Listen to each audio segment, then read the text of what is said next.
Hello, everybody, and welcome back to another episode of The Push with Nick and KP.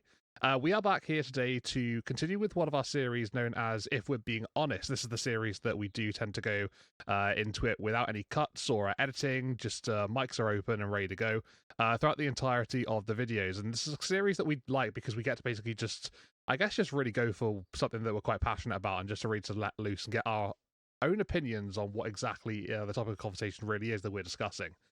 So, in our latest edition and today's one, we're going to be discussing the farewell tour of John Cena. The last time is now farewell tour, if you will. We're going to go through a series of things here, but what we're going to do first, we're going to start off with the stats of the tour. So the tour in numbers is what I'm calling it here. So it's got a series of stats we're going to go through. We're going to start off with the number of appearances. He got to do 36 appearances throughout the course of 2025. That went from January of the year, and then obviously right up until December, Saturday's main event, that infamous appearance on December 13th with his last match against Gunter. So yeah, 36 spread across the year. So yeah, it's quite the interesting year, I guess you could say. Maybe we would have wanted more, maybe we would have wanted less, who knows? But that's what we got. So they were the numbers for that particular stat there. Biggest viral moment. John Cena had a lot of big moments throughout the course of the year, but his biggest one was when he turned heel. That probably won't be a surprise to many people at all. As of the stats being put onto this particular slide, the current views for that particular moment were at 9.9 million views. So a fair few people have watched that moment. That was obviously the moment of him turning heel, with the likes of Travis Scott in the ring and The Rock telling him, giving him the all clear, and then obviously the low blow onto Cody Rhodes. Sticking to the high points, I guess you could say, his highest rated match, according to Cage Match, was his one-on-one contest against AJ Styles at Crown Jewel, and the average sort of rating for that particular match on that website is an 8.97, so very, very close to a 9 out of 10. I think it won't come to the surprise of many people that this was just an incredible matchup, and it was really, really well received, generally speaking, so that sends to match right there. On the other side of the coin, though, his lowest rated match was unfortunately the match at WrestlePalooza. That was against Brock Lesnar. According to Cage Match, average rating for that one came out at 2.23. So yeah, that's the high, that's the low, and yeah, you can sense like quite the range between the two results right there.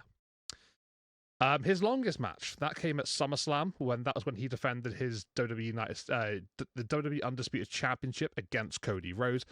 Unsuccessful on that attempt. Cody would defeat John Cena to get his title back. But yeah, that would go 37 minutes 42 seconds in total. So quite the longevity in that particular contest. It was a pretty fun match as well, to be fair. And then on the other side of that, we do have a shortest match, which came at the Saturday Night's Main Event throughout the mid part of the year, and that was 1-on-1 against R-Truth. Only 4 minutes and 25 seconds for that contest. So yeah, on the back of that 37-42, you do look at the other side, and obviously it's a much, much shorter occasion with that very short match against Truth. And then finally, he had 18 matches in total. So out of those 36 appearances, half of them were matches. In those matches, he would have 10 wins, 8 losses, which after rounding is a 56% win rate for the year of 2025 and the farewell tour in general. So, Nick, the tour in numbers, they got them all right there and there. What do you make of those stats of the year for Cena's farewell tour? Well, first of all, I love the presentation here. Very, very nice. Speaking my language here. I love. I think, yeah, without no surprise at all, really, the 9.9 with the heel turn. If only we could go back and kind of talk to our former selves and say, keep it under control. This isn't going to be as good as you think it is for that heel turn. Or what could have been, but yeah, highest match, lowest match. Yeah, no surprise there. Pretty in line with my most and least favorites. So longest match, that one was really good too. I love that Cody Rhodes Cena match in SummerSlam. Yeah. And then the shortest match being R-Truth. Yeah, that whole thing was just, man, that whole story was just really bizarre. Kind of goes in line with the Lesnar stuff. Like, what was the point? One of the many botches of this whole tour. But yeah, overall 56% win rate. I think that's higher than it felt like, for sure. But I think that's probably the best part. Because if you lose, a lot more than that, then the wins when they come aren't, as impressive, even if he does have a career, as healthy as he did. but nice to see you got a healthy win there. But yeah, that was pretty well presented there, KB. I like that quite a bit. Pretty good summary. Yeah. Thank you. Yeah, just like a little bit of inspiration from the the recent video that we did together as well. But yeah, in terms of the stats, they're the numbers there, and yeah, I think there are definitely some highs and lows to come from that. And speaking of which, we do have a other part to go through here. So if we talk about the highs first, obviously Cena did have 18 matches in his final year. And what do you think your favorite matches of that run? I think there could be a spoiler alert here. Is it by any chance the bottom left image? You know what? I think that's my first gut instinct. For sure. It just something about that match just felt so special. I think there were, and considering the expectations, because the last time we got those two together, a moment that kind of lives in my head, with the France crowd just shaking the screen. That was just an incredible moment. So the expectations were pretty high for this one, and somehow they lived up to it. I think those two just had a very good chemistry, which who doesn't with AJ Styles? That doesn't hurt. But regardless, yeah, I thought that was a really great match. I just want to do some honorable mentions real quick because Rhodes and Cena, as I kind of alluded to, was an incredible match at SummerSlam, not Mania. And then the Gunther Cena Saturday Night Main Event final match. I thought that was incredible, and just the way it was done was executed perfectly. But what about you, KP? Where'd you come in on the favorite list? I'd love to say that I can offer something different and, not just basically say what you just said, but unfortunately I can't really do that. And you actually mentioned the three matches I have written down in front of me as well, in the same order. So yeah, I mean, Cena and Styles, they had those matches a number of years ago, and they were great back then. This had a different feel to it, but it didn't just have a different feel to it. It had a much more, I don't know, like appreciative vibe to it as well. This is the last chance they were going to have to go at it, throw those memories back, live in the nostalgia of their previous matches together, and yeah, they just rewrote the clock and just had a really fun time out there. It wasn't the most technically gifted contest, but it was just a lot of fun to watch.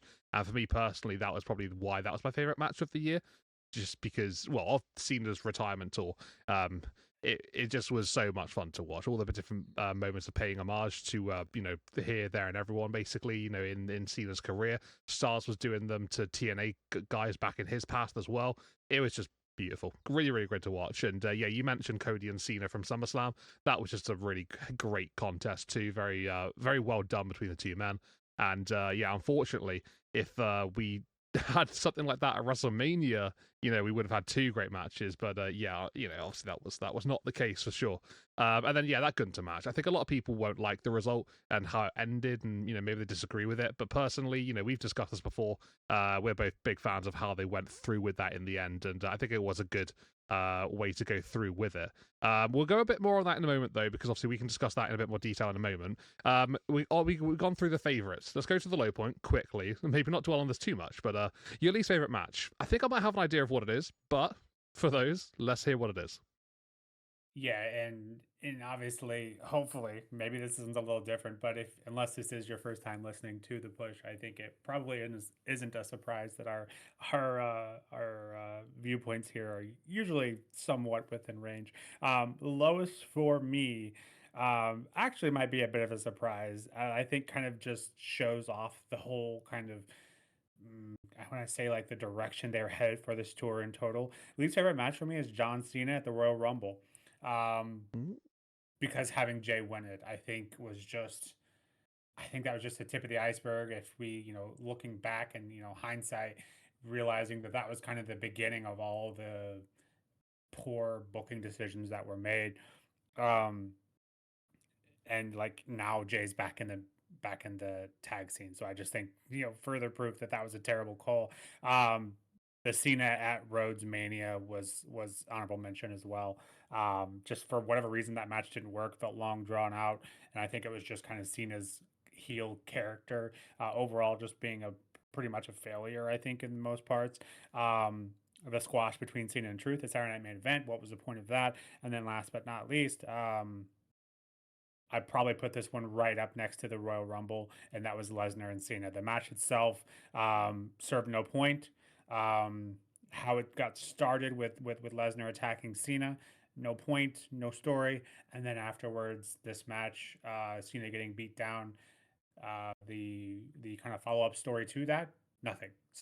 Actually, talking about it again, I think I'm going to give that one the bump. So maybe that is predictable then. Probably what you had in mind, KP. I'm gonna give Lesnar and Cena WrestlePalooza my least favorite, but Jey Uso winning over Cena at that end. The way that was booked, that one's just a smidge below. What about you? Yeah, I mean, I don't disagree with anything you just said, really. When it comes to the Royal Rumble matchup, obviously, I was very, heated with the result of that one, and I knew it was going to be bad from the start, and hey ho, it was. Who knew? And then, yeah, going through into the likes of, the one with R-Truth, it wasn't particularly a great contest, but, yeah, it was a weird thing for sure. Then you got, obviously, yeah, like you said, the WrestleMania moment. I mean, it was him winning the titles. I guess you could say there was a positive from that one, unlike with the Lesnar one, which was just pure, just questioning why throughout the matchup. So yeah, yeah, it definitely has to be that for my least favorite contest, him against Lesnar at WrestlePalooza, just because it did nothing, like you said. Very well done, and yeah, you summarized it a lot better than probably I could, but yeah, there was nothing to take from it, and that's the main point. But taking things from situations, obviously we look back on the retirement year, the retirement tour, the farewell tour, whatever you want to call it. Either way, it's got a number of names. But what's your general sort of feeling about the whole thing? Obviously, you got your highs, you got your lows, you got your in betweens, you got your moments, you got your title victories, you got your losses. Yeah, there's a whole lot that went down. But what was your general thoughts? Do you think it was a success? Do you think they hit it on the head, or do you think that it was a missed opportunity and they kind of did him a little dirty? I feel like I'm a pretty optimistic person, especially compared to the IWC in whole, when it comes to wrestling. But even I can't really defend the majority of this. Um, I hit on a lot of down points, in our recent one with the least favorite matches, but just overall, I just kind of give the good a 25% and the bad a 75%. And again, I feel like I'm pretty optimistic when it comes to wrestling, comparatively speaking. We got some cool matches, but felt like we could have gotten a lot more. I feel like there were a lot more opportunities. A lot of people think if it wasn't for kind of our loud voices on within the IWC, we wouldn't even got the AJ Style match. So to think of that, um, yeah, I honestly I feel like in general overall, for what Cena's done for this business, in and outside of the ring is truly unmatched. Getting into the Making a Wish and stuff and all that, like just truly a fantastic person when it comes to what he's done for the business. And honestly, I point to the heel turn being a majority of it. I know that wasn't his fault. There was a lot of moving parts in that, and he was seemingly the only one moving. So I know that is a large part of that and a large reason to kind of call this overall probably a failure in my eyes. Um, Again, not Cena's fault, but I feel like the heel part is definitely what bogged it down the most. Because once he was done with that, I feel like it was mostly positive. But again, that was what 3/4 of the tour. So overall, I feel like it wasn't a success. But I do like the idea behind it. I think they can look at this and kind of make that. Learn from that as we go forward. We have a lot of other guys kind of pushing that same time period in their careers, so I think we can learn from this. But again, a lot of people wanted that heel turn Cena, so maybe we are a bit to blame on that too. But yeah, for me overall, I do call it a failure. What about you, KP? Did you make make any more positives out of it? I think it's kind of almost like a 50-50 for me personally, because there are some highs, but there are also some lows as well. I think they sort of do balance themselves out as best as they can. Whether I think that's enough to make it a success or not, I guess the jury's still out on that one. But yeah, I think you look at the likes of the Elimination Chamber, and I think that show, generally speaking, was really good. Except for what the heel turn sort of became to be in the end. Obviously, we look back on that. I think that's a very pivotal part of the year. The WrestleMania moment was fantastic in terms of him winning that championship and being the Never Seen 17. However, the way that it happened was pretty bad. So again, that's like a cancelled out sort of vibe there. Then you go down throughout the rest of the year. You got the rest of the heel turn, which honestly stagnated, didn't really live up too much. There were some comical moments throughout that. The Belgium crowd and the little boy in the crowd comes to mind immediately. So that's obviously I think quite one of those iconic memories of the year. And then like you go towards the end of that when it sort of seemingly just came out of nowhere. He appeared on that SmackDown just before SummerSlam, and then he suddenly just went, you know what? You know, people have let me I'm down. done. I'm back. Like that for me was just really poorly done and out of Yeah, nothing, and it yeah, just seemed extremely rushed. So I wouldn't have minded him going face, but at least give him a slightly better way to transition into that new face. Well, that return to a face character. I thought that was exactly. pretty poor as well. And then the other high of the year, the Intercontinental Championship that he did win on that Raw against Dominic Mysterio, becoming the Grand Slam champion, which he absolutely deserved throughout his career. How he didn't win the IC title up until this point is still quite the surprise. Yeah, But then, yeah, obviously that was quite a short reign. So once again, it cancels itself out. It's there are ups and there are downs. So yeah, I feel it is very 50-50. I don't think it was a massive success, but I think it was. It's definitely a huge memory that I think a lot of people are going to have for a long period of time. Whether it's good, bad, indifferent, there are some serious talking points. So for whatever that's worth, I think they probably did do a good job with that. But obviously, we can criticize those until the cows come home. There were some poor judgments throughout the year, throughout the course of this year. Yeah, poor judgment. So, we can then go and transition from that into, the final match, him against Gunter, Saturday's main event. Was it the right way to go out? Obviously, he tapped out and he basically just, gave up on his career. That's what a lot of people translate that moment as. Nick, in terms of your opinion, do you think that I think we've spoken about this quite a few times before, so I think I know what way you're going to go with this. But in terms of your answer to, do you think that was the right ending? Was it the right guy, first and foremost? Was it the right stage? Was it the right time of the year?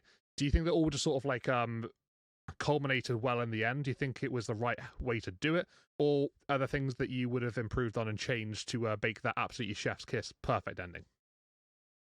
honestly, I think that's one of the few parts they really hit, and it probably spoiled a bit by my favorite matches earlier. But yeah, I think that was probably my favorite part of the whole bit. Obviously, I am a big fan of Gunther. That's no surprise. But I I don't really see how they pick a better person. For me personally, from being beat by Gunther to the way he tapped out, kind of on his own time with the smirk. I thought that was great, showing that now he does give up. I thought that was very symbolic. I liked that a lot. I think a lot of the IWC kind of missed the point behind the running tap out, or at least initially. Maybe they've grown to accept it now since, but possibly got too caught up in the whole thing. But I don't really blame IWC for that either, because honestly, I had myself wondering the same. Um, would they have been so critical in the end if the kind of meat of the retirement tour, the heel turn, wasn't so largely spoiled, so to speak? And that's kind of the metaphor that I give it. I think I do genuinely think, and kind of wonder to myself, kind of following off the last point, if we had, let's say, we didn't do the heel turn at all, would it have been better received, or would like we did for a large part of his career, would we have kind of get on the whole Cena face character as well? So I feel like you can't please everyone, but I do feel like the heel turn did cause a lot of probably disgruntled feelings towards the ending. For me, I thought that was the best part. But what about you? I liked the ending. I really did. I think that a lot of people do, like you said, disagree with it, and I can kind of understand where they're coming from. But at the same time, I look at it in the sense of, he was a man that throughout his career always stood by the fact that he never gave up, and it got to a point where in those last few moments of that match against Gunter, he basically had the decision there right in front of him, and he basically decided, you know what, I'm happy with what I've done. This match has been, what it has been up until this point, and you know what, if Gunter wants to go to this length to beat me, then I'm happy to pass that on to him. So for him to tap out there and then, looking into the camera, smiling, that sort of like wholesome moment between him and his career, I guess you could say. I thought it was good. I really did enjoy it, and the match wasn't bad either. It wasn't like it was a terrible match. It sort of dragged up until that point. I thought it was pretty well done, and it moved along at a nice steady pace. So, yeah, I have no issues. I really really don't. I thought the ending of the tour was good. That last match was great. The tournament sort of built it up until that point. Gunter having already retired Goldberg in the year, now retiring Cena. Yeah, I think it's good for both guys really coming out of this one. Yeah, Gunter's got a lot of hate from it. He's probably going to be number one backstage, and that's hopefully not going to slow down anytime soon. So no complaints from me whatsoever, really, with that one. And then Yeah, I know it's not no, it's not a Gunther video per se, but I do agree with you. I really do hope that he kind of makes that his kind of thing, similar to Randy Orton did back in the day. I think there are a few better, at least more deserving in my eyes, that kind of able to carry on that kind of stigma because that's a lot to carry on. You know, your shoulders to be able to have the moniker of beating legends like Goldberg. We won't we'll use the legend term there very um, loosely there, but with Cena especially, like that's a big weight to carry on your shoulders and kind of have to go forward with. So it is, yeah, it's huge. It's not every day that you get to retire John Cena, is it? So, you know, there are a lot of people who probably would have wanted that opportunity, and you know, Gunter's the one that got it. So they got to keep it rolling and not waste that opportunity for sure. Now that Cena is gone, you know, massive gap in the WWE industry, I guess yeah, you could say, the yeah. business. And I think that sort of opens up a question: is who is the one to sort of step into that sort of John Cena type role? You know, being the face of the company. Obviously, you look at someone like Cody Rhodes, who's sort of been doing that in the last couple of years anyway. But who's the next guy to really come up and really be the John Cena style career that, you know, obviously we've all grown up and you know, watched over the past number of years, past couple of decades? Who can be that kind of guy? So my question to you, Nick, is who not necessarily is the next John Cena, but who's the guy that's next to try and fill in those shoes? Honestly, I struggle with this one. I because as you said, maybe not who's the next Cena, but who can kind of fill that gap. The only people that really come to mind right off the bat would be Roman. You know, in terms of spending, you know, your career in WWE, obviously a lifer. I would be shocked if that ever changed. Um, Roman probably the top of that list on the men's side. The women's side, I would say Charlotte. I say Charlotte easy, you know, with how quickly she climbed, with how many title reigns she has. I think she's probably on the women's side, probably the closest thing to kind of fill that gap. But uh, maybe a couple honorable mentions on the men's side, maybe Cody.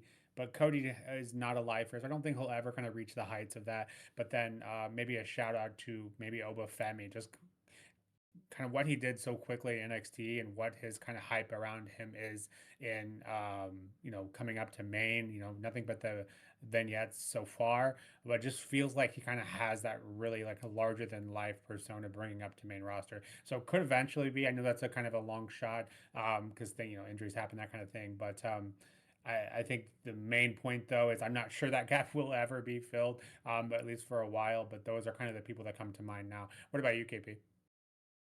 I think it's a bold question because you look at someone like Cena and you think the magnitude of the career that he had is unparalleled. You know, there's not many people who will have a career like this. When you look at 17 world championships, you know, all the tag titles that he had, the mid card championships, just generally all the accolades that went along with it.